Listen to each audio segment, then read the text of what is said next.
A very warm welcome back, and it's time to take a look at some latest industry developments. In today's proceedings, there's coverage on the Airbus A350-1000, an airline looking to massively grow its fleet in the future, and not necessarily a new aircraft order, but rather a lease agreement from a Canadian airline. That is where I will begin, with WestJet announcing last week their plans to grow the 737 MAX fleet that they currently have, by adding a total of 5 new units from the 737-8 variant specifically. This latest deal hasn't been completed directly through Boeing, so it's not like they're placing a brand new aircraft order.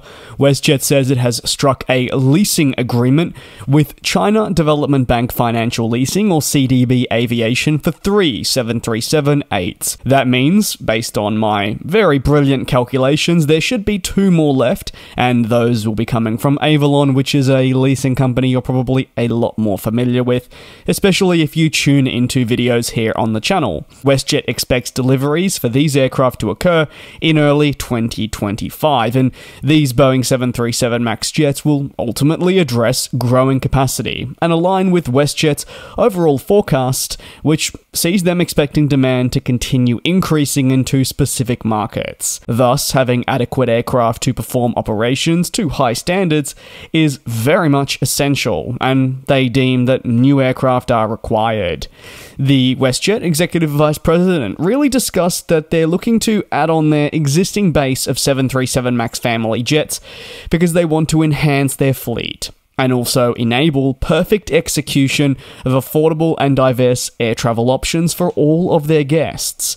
Being a coast-to-coast leisure champion, as they describe themselves, and calling the western part of Canada home, more MAX jets just means they're able to accelerate their growth plan and be seen in more locations across North America, potentially further as well. At WestJet, adding those 5 737-8s that I speak of will now mean the company will receive as many as 22 MAX aircraft by the end of 2025.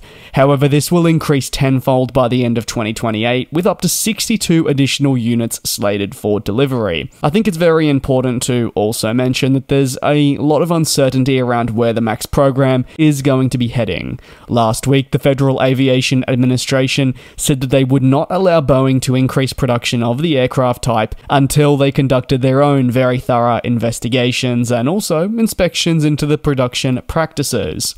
While this is a safety precaution and can very easily be deemed as the right course of action given everything that has taken place over recent times, it would be hard to ignore the impact this will have on customers, as it will mean deliveries will continue to be delayed. I feel that when airlines publish these figures, don't necessarily take them as verbatim what will happen. Changes are always possible. The company, though, views the MAX as a pretty essential plane. It will begin transitioning out its older 737NGs, which have operated effectively for some time, but there is a new era that is forming for them. Fleet data shows that there are already 32 737-8s to their name, and they have 3.7 years in terms of their average age associated. But the biggest reliance certainly comes from the 737NGs, with up to 50 737-800s and 39 737-700s. This latest commitment sure is one that should boost WestJet further, and you can leave your thoughts on that down below in the comments. Air Astana, they're definitely not an airline I believe I've actually ever covered on this channel, so welcome them to the channel warmly down below in the comments, but they've announced plans that they'll be substantially growing the fleet across the group as they look to expand operations. The company says that the group fleet has grown now to 50 aircraft. This is with thanks to a newly delivered A321neo, which came from the final assembly line, or FAL, in Hamburg, Germany.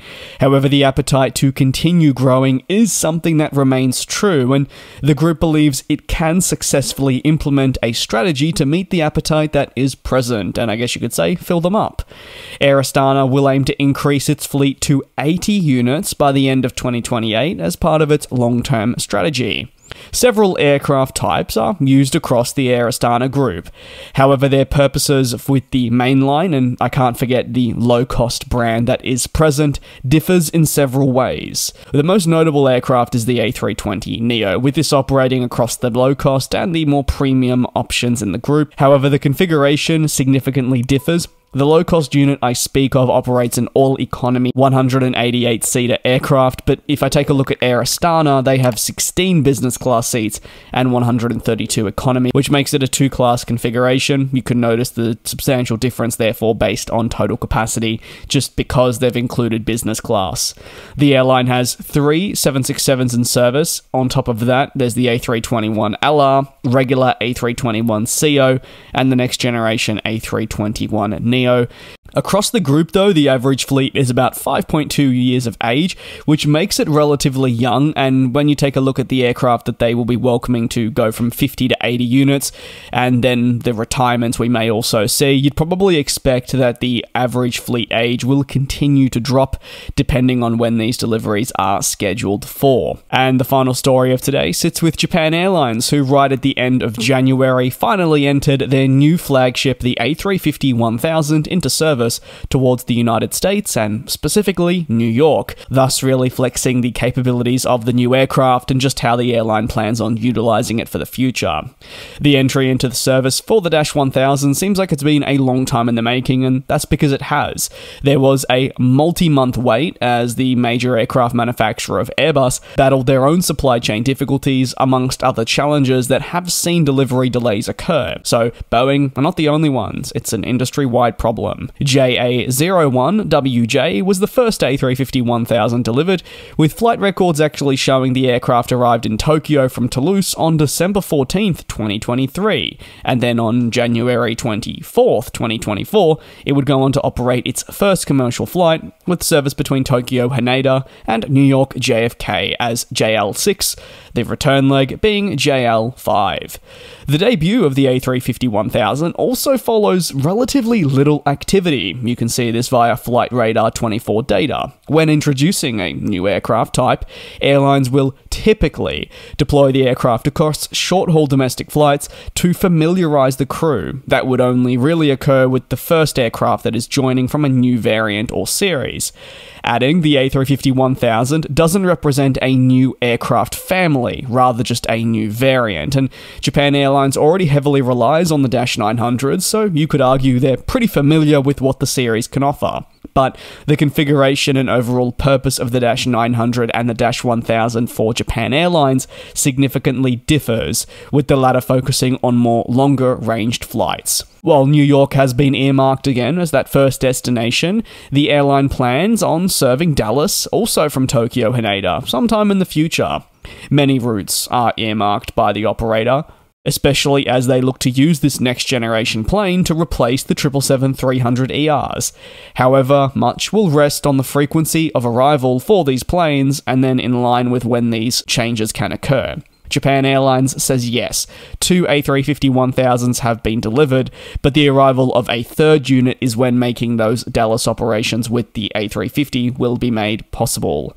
That's going to conclude today's aviation news recap. If you have any thoughts, you're more than welcome to drop them down below in the comments. As always, I've got to say thank you for choosing to spend 8 to 9 minutes with me every single day. I really do appreciate it, and I hope to see you back here on the channel, same place, same time tomorrow, for your latest industry recap.